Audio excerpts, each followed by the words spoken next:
So naman mga idol, may problema to. Dahil yung customer na may-ari dito na problema din dahil alam mo nito. Oh, gunting ingay daw makina.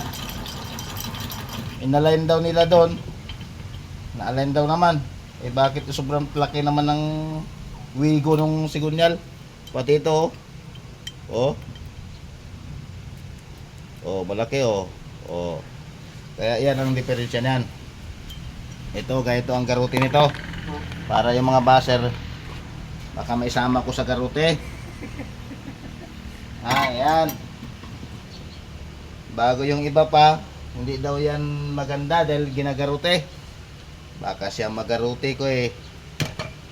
Maliit pa ako, ginagaruti na namin yan eh. Kailangan daw naka-press. Naka-press machine. Buto niya. Buto niya pa press machine pa siya. Maso. Nakapisa na kamo mga idol. So ito. Ali. Yan ang maso. Andahan baka putol yung aking pang ano. Ito, ganito ang garuti ha. Baka magaruti ng pumuso nung ano, washer.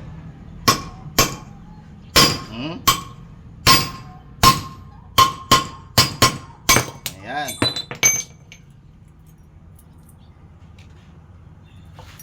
O yun o, laki ng tama ng ano o. Pin. Nakita ko sa inyo para kita nyo. Yan. Ang laki. Bago ito.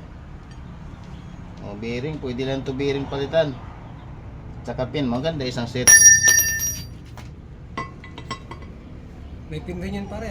Dito.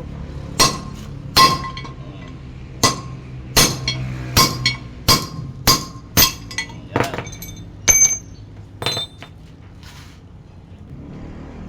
O ito. Kita nyo ang ating pisa. Ayan. Yan yung ating ikakabit. Isang set.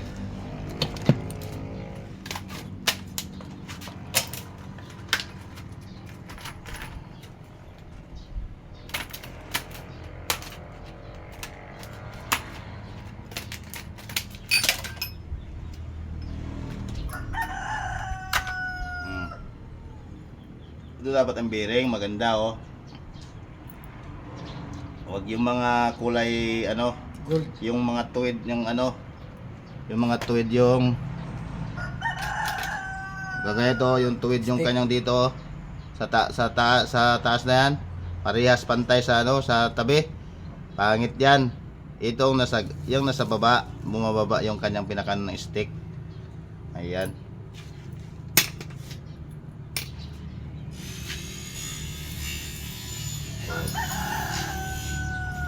Raynomic.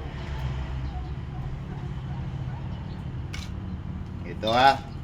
Nagsasabi na hindi yan ano yung paggaruti.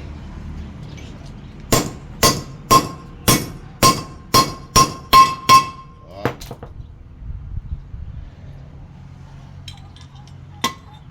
Ito lang ha. Manood kayo ng mabuti kasi wag yung puro bunganga lang na hindi pa natatapos yung video, kukomment agad. Paano nyo malalaman yung ginagawa natin? At gusto nyo kayo agad ang masunod.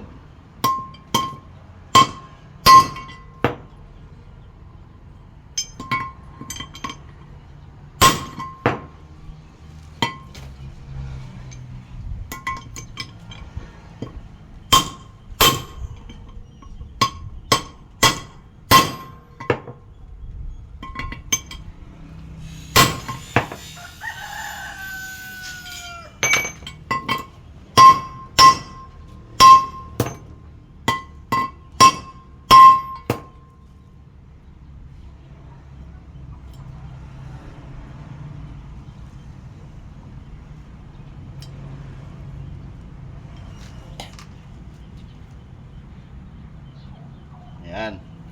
Kailangan yung bearing na ikot, hindi yung ipit. Bago natin i-align dito sa kanyang crankcase.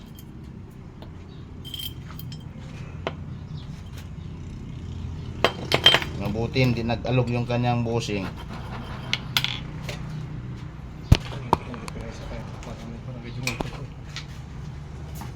Papakita ko pa sa inyo paano i-align. Wag na eh. Sarili ko na lang. Hindi kaya ako ano. So yun lang mga idol.